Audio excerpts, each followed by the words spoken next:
Selamat datang di SMA Negeri 4 Tanjung Pinang. Nah, di video kali ini kita akan membahas mengenai topik adiwiyata. Kali ini kita berkesempatan berbicara dengan Kepala Sekolah SMA Negeri 4 Tanjung Pinang dan akan bertanya-tanya mengenai topik adiwiyata. Apa syarat agar menjadi lingkungan adiwiyata? Lingkungan adiwiyata itu adalah lingkungan yang menjaga kebersihan dan peduli terhadap lingkungan.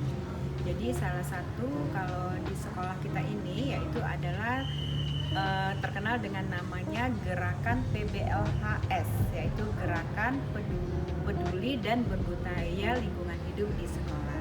Gitu, ya. Adiwiyata itu sebenarnya bukan juara atau pemenang, tetapi adalah penghargaan. Jadi siapa saja yang telah memenuhi maka mendapat penghargaan.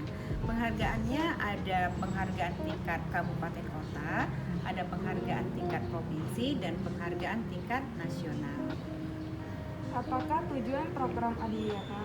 Tujuan program adiwiyata yaitu selain untuk mewujudkan sekolah yang bersih, indah, nyaman, dan juga di sini intinya untuk membudayakan ya supaya warga sekolah itu bisa berbudaya, peduli dan ramah terhadap lingkungannya. Jadi intinya di sini adalah budaya ramah dan peduli terhadap lingkungan. Jadi bukan hanya dikala ingin dinilai baru melakukan aksi yang peduli dan ramah terhadap lingkungan, bukan. Jadi budaya yang sifatnya berkelanjutan ya.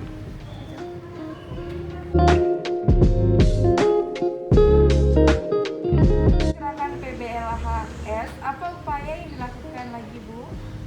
Selain gerakan PBLHS, kita juga bisa menerapkan yaitu peranan PRLH, yaitu peranan perilaku ramah lingkungan hidup, yaitu sikap dan tindakan yang dilakukan oleh semua warga sekolah dalam menjaga fungsi lingkungan hidup di sekolah, yaitu bisa pertama dengan menjaga kebersihan, sanitasi, dan drainase di lingkungan sekolah. Yang kedua, menanam dan memelihara tanaman. Jadi jangan hanya menanam saja, setelah ditanam tetap harus dipelihara supaya bisa tumbuh dengan suksesnya tanaman itu. Nah, yang ketiga yaitu pengelolaan sampah dengan gerakan 3R, yaitu reuse, reduce, dan recycle. Yang keempat, konservasi air.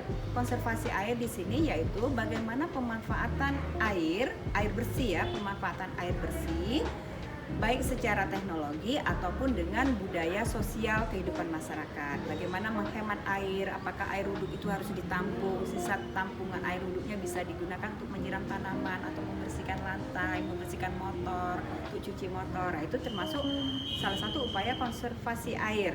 Nah, yang kelima yaitu konservasi energi. Nah, bagaimana menghemat energi tetapi dengan tidak mengurangi kenyamanan dari penggunaan energi tersebut, mematikan stop kontak jika tidak diperlukan lagi. Dispenser begitu juga, dihidupkan tidak on 24 jam. Lampu kita bisa manfaatkan pencahayaan dari jendela yang ada, jadi horden kita singkapkan supaya ruangan bisa lebih terang sehingga lampu tidak perlu dihidupi di siang hari ya. Itu upaya-upaya yang kita lakukan. Dan yang keenam, ada inovasi-inovasi yang kita lakukan untuk pelestarian lingkungan hidup, apakah dengan memanfaatkan tanaman-tanaman untuk membuat pestisida alami misalnya, seperti itu ya.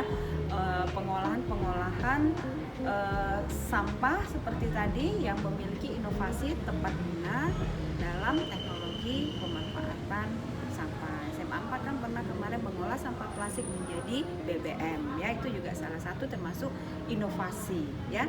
Nah, jadi tetap semua warga sekolah wajib menjaga fungsi dan kelestarian lingkungan hidup di sekolah.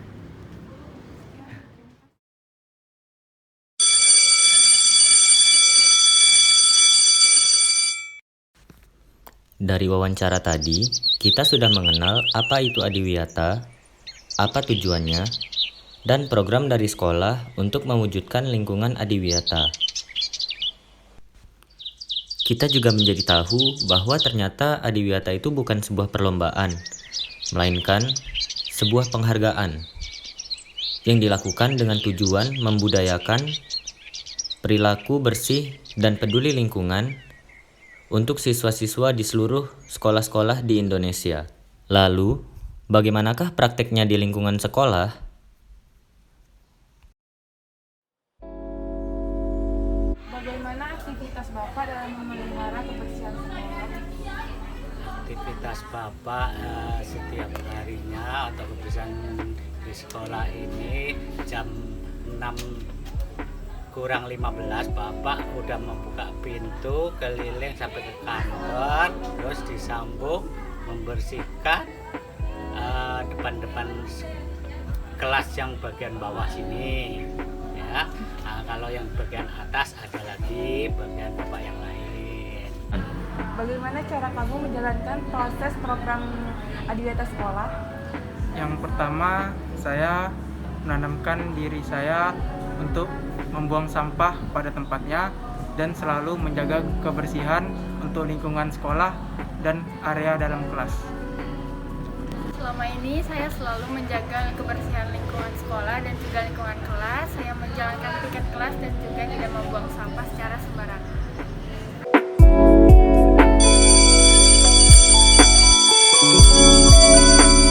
Tanaman akan tumbuh apabila dirawat dengan baik.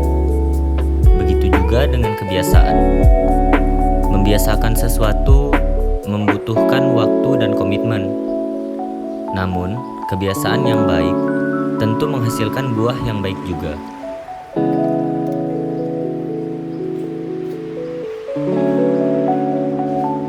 Kepedulian terhadap lingkungan sangatlah penting untuk dibiasakan. Karena dengan kita peduli pada lingkungan, maka kita akan mampu untuk peduli pada orang lain di sekitar kita.